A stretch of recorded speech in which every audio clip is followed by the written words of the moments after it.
Yes, Sonia described the process in making her product, the beer, and she's going to do a SWOT analysis as well and talk with the marketing piece.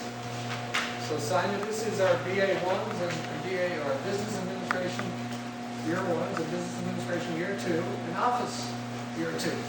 Awesome. First off, I guess what you guys can see from just a planning perspective, we fought really hard to enable our brewery to be open concept like this so that people can come in and try the beer. And where you guys are is called the tap room, because we have the beer taps in there. And people come in and drink and try our beer and operate almost like a bar, I guess, but be able to see the process and watch and, ask questions and be a part of the making of the beer as well. So from, a tourism perspective and a marketing perspective, that was important to us, and I think part of small breweries, I guess, in general. So, process, okay. Making beer. So to make a batch of beer, so let's say we're going to make an IPA, an India Pale Ale. To make that batch of beer, you're going to spend 1 day hard at it, I guess. So what you do is you start in what's called the Brewhouse, which are these 3 tanks right here. So we're going to spend basically all day focused on these 3 tanks to make that batch of beer. So we start by heating, this is a hot water tank. So we're going to start by heating this water, so it's, we keep it filled up, the night before. Start heating this to a temperature that's just something below boiling. I will give the disclaimer, Alicia's our brewer, not me, so I can't remember the exact temperature, but I think it's around 154 Fahrenheit. Anyway, not totally sure, but it's hot water, but it's not boiling water.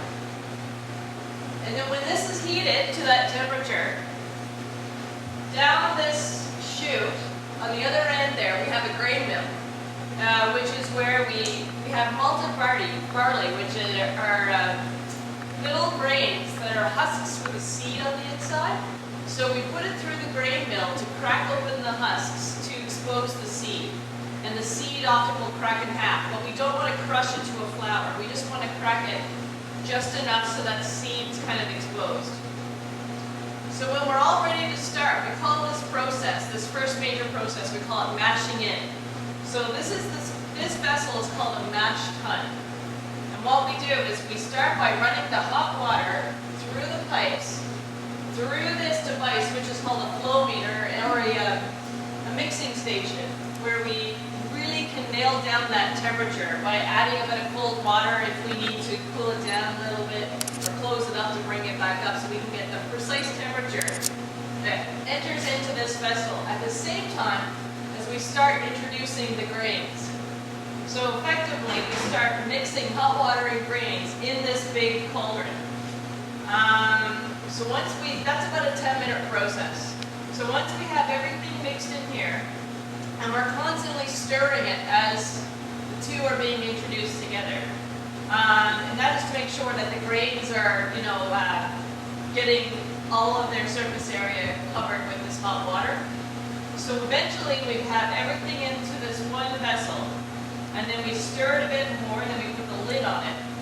And effectively what we're doing, it's almost like making tea. Like, you take your tea bag or your tea leaves and you steep them in hot water to draw things out of the tea leaves into in your hot water, then it becomes a flavored, hot water.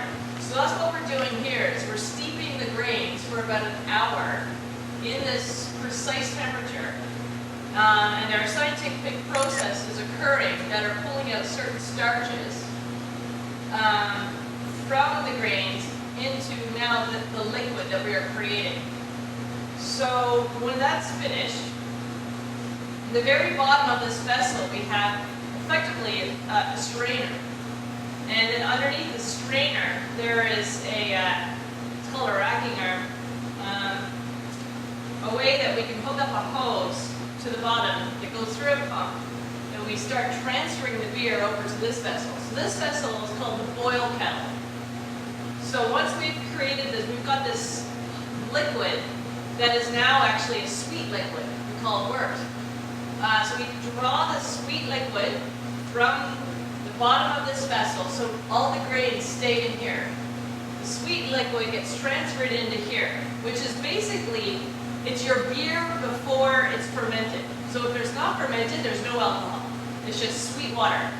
So we put the sweet water in here, and once this is all filled up, we are raising the temperature of this to above boiling. So once this starts to boil, we want this to boil for about 90 minutes. So as it's boiling, you want a rigorous boil, a big boil.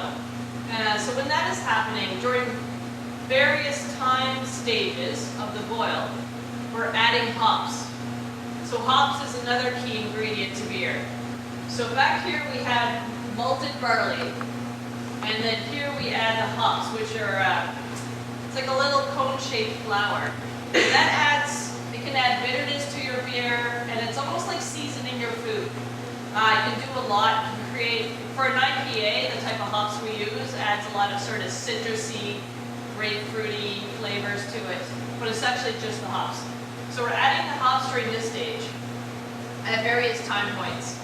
Then eventually, once the boil is completed, we've done all our hop additions, we want to then run it through this device, which is a plate chiller. So what we need to do is we need to rapidly cool it down to about room temperature. So here, it's over 100 degrees Celsius. And the next vessel it's going to go into are one of these 3 fermenters. So we have 3 of these. This is where the beer will sit and ferment for roughly 2 weeks. So in order for the beer to be to start fermentation, you have to add yeast to it. But that yeast, it's a living thing, so you can't, if you add it to really hot water, it's going to die. So you need to bring it down to room temperature and then add yeast. So that's what this does. It's cold water passes alongside the hot water, rapidly chilling it, which we're pulling the cold water from our well. And as it passes by the hot water, it warms up a bit, and then we put it in here for the next brew. So it's a nice way of sort of reusing that water. Anyway, so we bring it goes through this. By the time it then, say, transfers into one of these vessels via, I can't believe we've got big hoses that we use with a pump in the middle. It's about room temperature. So we now have this sweet liquid that has these hops added to it, sitting in one of these fermenters. And it's about 20 degrees. Oh, and one more thing we're doing is we're adding a little bit of oxygen to our liquid as well, because yeast needs some oxygen initially to get started, to start the fermentation process. So, filled in here, we say, okay, yeah, we have it all transferred, done, and lock it off. And then we open the top, and then we add the yeast. And then we close it up, and then we wait. So here's an example of one that we just finished fermenting. But we use this bucket because as it's fermenting, the yeast are eating the sugars in the liquid that we've created from that mash process. They eat the sugars and then they produce alcohol and CO2. So here's where it actually starts to create alcohol. Up until this point, you could drink it and not get drunk. It starts creating the alcohol, and then the CO2 needs to go somewhere. So it comes out of this arm and into this bucket. And you can see there's still a few bubbles kind of happening. That's some residual fermentation at the very end. But we put that in a bucket because it creates a seal, so oxygen can't go back in a reverse direction. So it sits in here and it ferments, and then when it's finally finished fermentation, we'll close the ball valve here. Each of these fermenters have a cone-shaped bottom, and what we'll do then is we'll drop the temperature. There's a double wall around these vessels, which runs glycol. And that's what's making these sounds. There are 2 glycol chillers here. And what they're doing is they're we can control the temperature of these vessels. So once we're saying, okay, fermentation is done, it's been done at room temperature, we're going to drop the temperature down to, say, 3 or 4 degrees Celsius. And by doing that, then all of the yeast drops out of the beer because they're like, oh, cold, I don't want to do this anymore. And they just drop out to the bottom. And it collects in that cone-shaped bottom part of the fermenter. Then we're able to, once we close this off, we'll open this up and run the yeast off the bottom. So we're taking all that yeast gunk out of the beer. But it's just to take it out of the bottom, the beer still stays in there. And then it effectively stays in there for probably another week or so.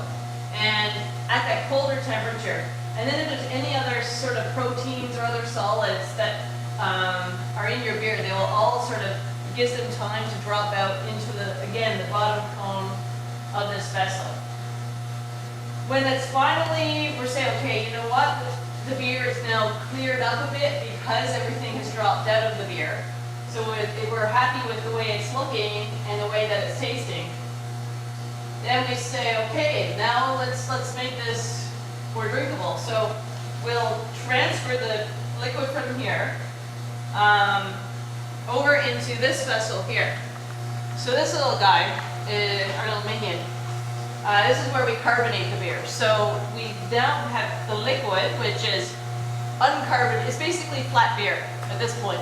We put it into this vessel and we introduce CO2. Again, it's a cold temperature.